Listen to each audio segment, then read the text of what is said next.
Everyone, কেমন আছো তোমরা সব? আশা করি ভালো আছো। আমি রেডি হয়ে গেছি। আমি মৈনাক দিদি বাড়ি যাচ্ছি, আমার পিসি বাড়িতে একদিনের জন্যই যাচ্ছি, ওদেরকে সারপ্রাইজ দিতে। তো চলে এসেছি নবদ্বীপ স্টেশনে, ওখান থেকে 1 ঘন্টা লাগে বাসে করে। তো এখানে বাসে বসে পড়েছে, আর তোমাদের সাথে আকাশটা না শেয়ার করে পারলাম না। আর কারণ আমি হলাম নেচার লাভার, আমি এইসব দেখলে ভিডিও না করে থাকতে পারি না। আর ওই যে দূরে যে দেখছো সেটা হলো মায়াপুর ইস্কনের মন্দির। তো তোমাদেরকে দূর থেকেই দর্শন করিয়ে দিলাম। আর এত ভাল লাগছিল কি বলবো, মানে বলে বোঝানোর মতো না। তো চলে এসেছি পিসি বাড়িতে, পাক্কা 2 বছর পর বলতে গেলে আমি পিসি বাড়িতে আসলাম। বৌদি ভাইকে একটু তাই টুক করে ভিডিওতে নিয়ে নিলাম। তো বসে গেছে এখানে চায়ের আড্ডা, সবাই মিলে এখানে জমিয়ে আড্ডা মারছি। আর এখানে সবাই একটাই আলোচনা হচ্ছে যে আমরা তিনজনই আনফর্চুনেটলি ইয়েলো কালারের নাইটি পরে রয়েছি।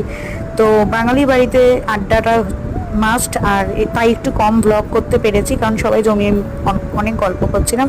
ব্লগটা ভালো লাগে সাবস্ক্রাইব, ভালো থেকো সবাই, টাটা।